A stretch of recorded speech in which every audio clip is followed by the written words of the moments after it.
The Domestic Abuse Act 2021 defines domestic abuse as behavior of a person A towards another person. B is domestic abuse if A and B are each aged 16 or over and are personally connected to each other. And behavior is abusive if it consists any of the following: physical or sexual abuse, economic abuse, violent or threatening behavior, controlling or coercive behavior, psychological, emotional, or other abuse, and it does not matter whether the behavior consists of a single incident or a course of conduct. Changes in the Domestic Abuse Act. The Domestic Abuse Act 2021 introduces a legal definition of domestic abuse which recognizes children affected by domestic abuse as victims in their own right, which would be classified as child abuse. It introduces duty on councils to fund support for survivors in safe, appropriate accommodation. The legal definition introduces new protections in family civil courts for survivors.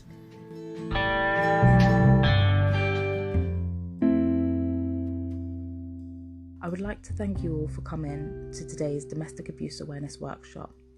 Although the topics discussed are heavy and in no way fully inclusive, I would like to remind you this is a safe space, and if anyone feels comfortable to share their experience of domestic and sexual abuse, please feel free to do so.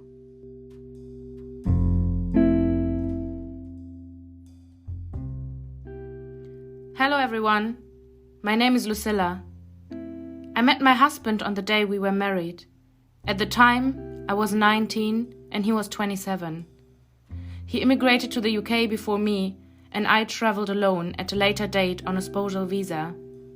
I remembered being scared as I didn't know the language very well and could only read a little bit of English. The UK is very different from my home country. I had no family or friends here. My husband wouldn't let me work and believed my role as a wife was to clean, cook, and bear his children. I remembered feeling so isolated and longed to be part of a community. My husband wouldn't let me go to college or learn the language. I wasn't allowed to leave the house unless accompanied by him.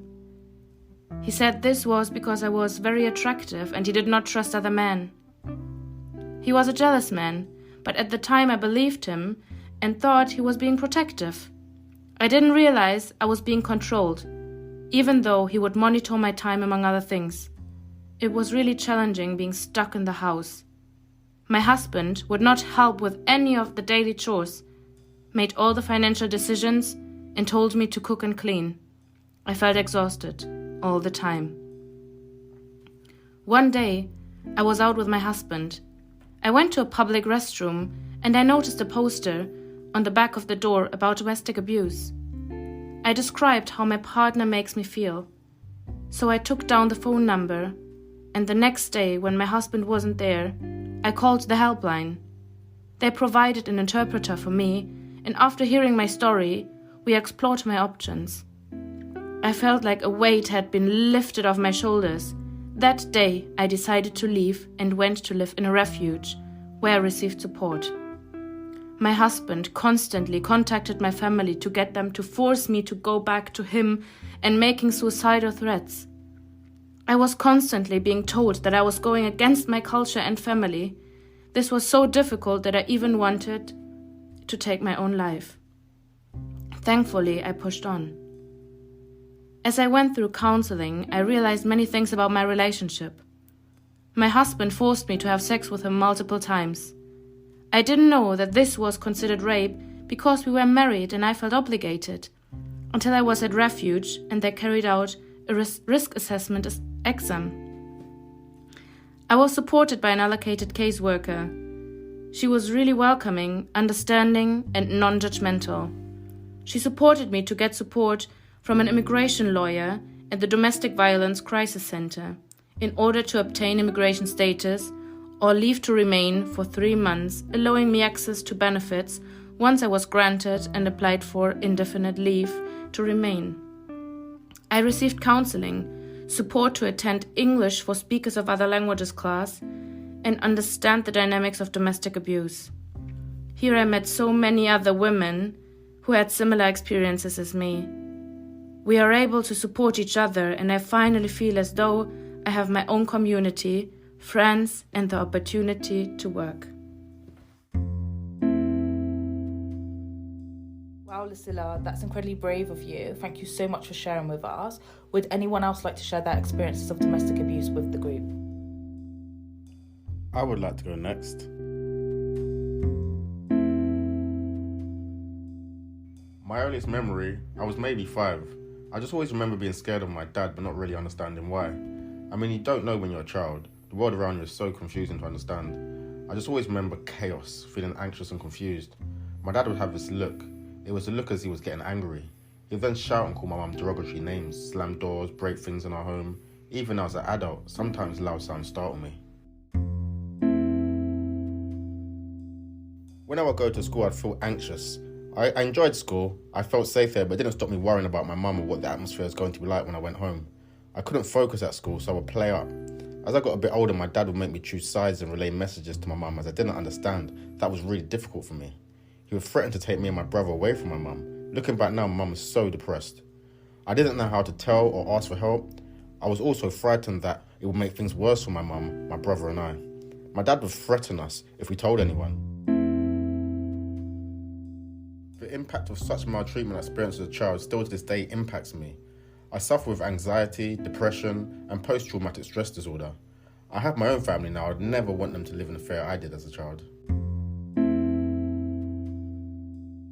Thank you, and you're incredibly brave for sharing your experience with us.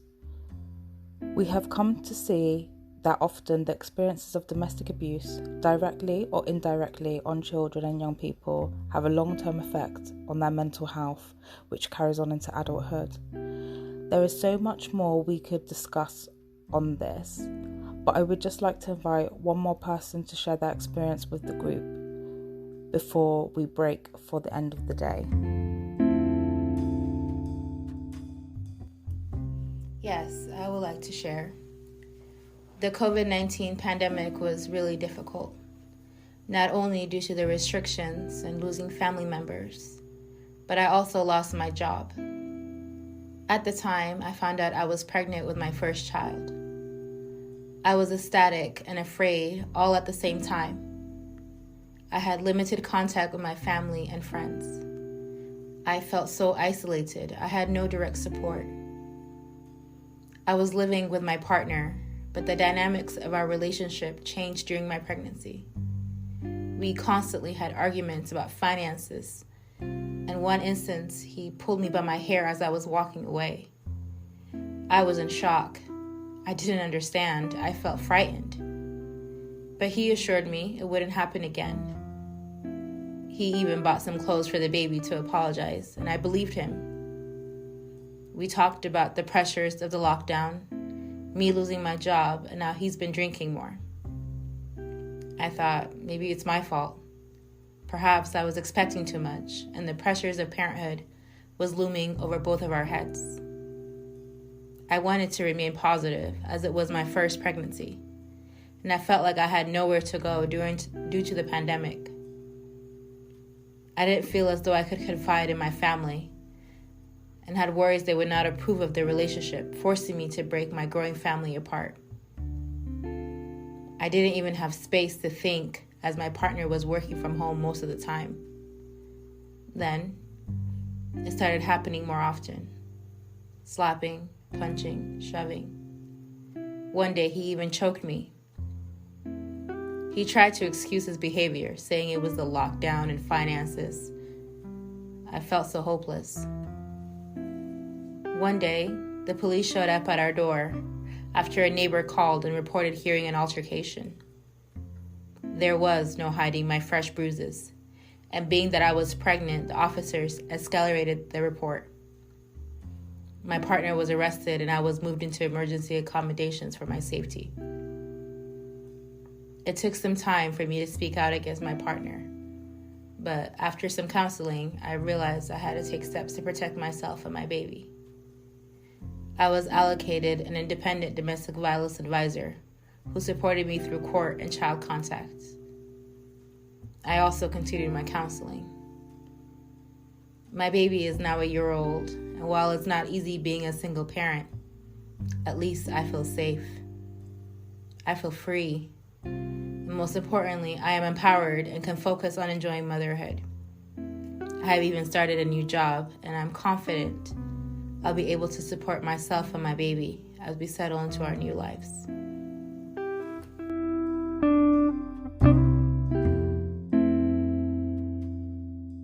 Amaya, I'm so happy to hear that you're in a better place today, all thanks to someone speaking out on your behalf. This is why it's so important for us not to only understand, but to recognize abuse and to speak out. You could save a life.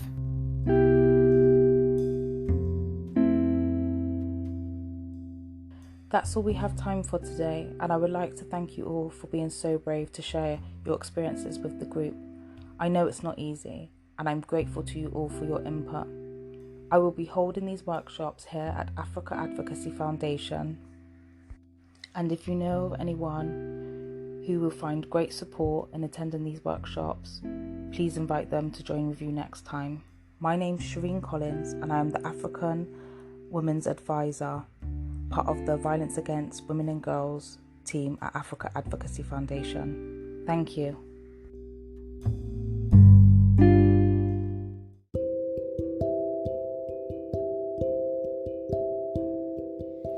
During COVID-19, there was an increase in domestic and sexual abuse due to the lockdown restrictions. According to government statistics, the number of violent offenses flagged as domestic abuse related from March to June 2020 increased compared to the previous year. There is a lot of stigma and barriers around domestic abuse.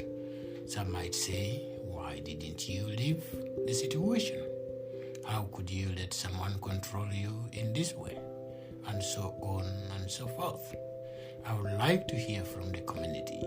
If you would be compelled to do so, maybe we would get a better understanding of how this issue is often, if not always, more complicated than we would like to admit. Domestic abuse is everyone's business, and we all have a moral duty to make it our business. Everyone has the right to live free from harm and abuse and be safe. Violence against women and girls is never acceptable.